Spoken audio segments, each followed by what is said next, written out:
नमस्कार, मैं हूं आपके साथ रोहित और आप देख रहे हैं एनवेब न्यूज। इलेक्टोरल बॉन्ड मामले में लगातार एसबीआई को फटकार पड़ रही है सुप्रीम कोर्ट की तरफ से। आपको बता दें कि सुप्रीम कोर्ट के आदेश के बाद एसबीआई ने इलेक्टोरल बॉन्ड की जानकारी इलेक्शन कमीशन को दे दी थी और उसके बाद वेबसाइट पर सारी जानकारी अपलोड भी कर दी गई।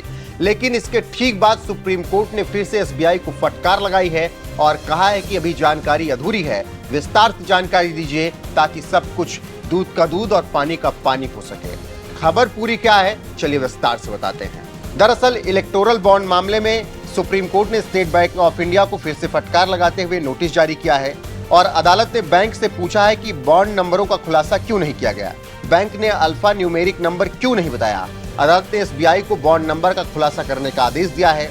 अदालत का आदेश है कि सील कवर में रखा गया डेटा चुनाव आयोग को सौंप दिया जाए क्योंकि उनको इसे अपलोड कराना है। अदालत ने कहा कि बॉन्ड खरीदने और भुनाने की तारीख भी बतानी चाहिए।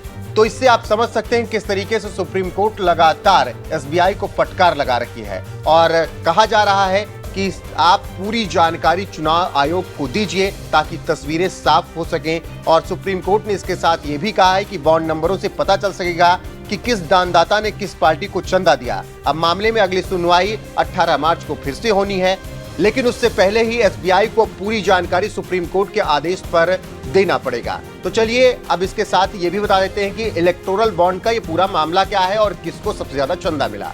दरअसल इलेक्टोरल बॉन्ड के माध्यम से राजनीतिक पार्टियां चंदा इकट्ठा करती हैं, इसकी कोई भी जानकारी देनी नहीं होती है। और इसी मामले पर सुप्रीम कोर्ट ने जिस तरीके से सुनवाई की उसके बाद से ही देश की तमाम पार्टियों की मुश्किलें बढ़ी हुई हैं और अब चंदे की जानकारी सार्वजनिक होगी।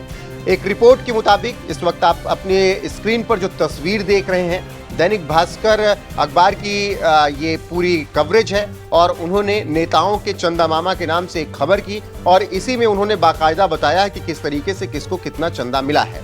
सबसे पहले आपको बता दें कि 1334 कंपनियों लोगों ने 5 साल में 16,518 करोड़ रुपए के बॉन्ड खरीदे और सबसे ज्यादा चंदा बीजेपी को मिला। बीजेपी को 6,060 करोड़ रुपए चंदा मिला। तृणमूल कांग्रेस दूसरे नंबर पर है, 1,609 करोड़ रुपए उसे चंदा मिला। कांग्रेस को 1,421 करोड़ रुपए चंदा मिला। बीआरएस को 1,214 करोड़ रुपए चंदा मिला। फिर बीजेडी, फिर डीएमके, फिर वाईएसआर कांग्रेस, तेलुगु देशम पार्टी, शिवसेना और राजद को 72 करोड़ रुपए चंदा मिला। और टॉप 10 चंदा देने वाली कंपनियां जो रही वो फ्यूचर गेमिंग रही जिसने 1,368 करोड़ चंदा दिया। फिर मेगा इंजीनियरिंग 980 करोड़, फिर quick supply chain, Vedanta limited, Haldia energy, Bharatiya group, SL mining, Paschim UP power corporation, Keventer food parking, Madanlal limited.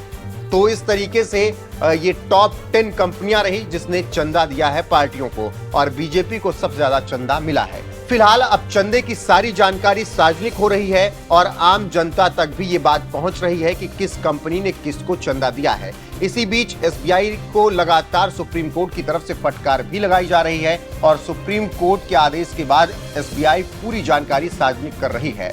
फिलहाल अब सुप्रीम कोर्ट ने एसबीआई को कहा है कि आप तारीख भी बताइए जिस दिन बॉन्ड खरीदे गए हैं, इससे पारदर्शिता आएगी और पता चल सकेगा कि किसको कब कितना चंदा गया है। तो देखना होगा कि 18 तारीख को जो सुनवाई है उससे पहले एसबीआई पूरी डिटेल सौंपता है चुनाव आयोग को या फिर नहीं।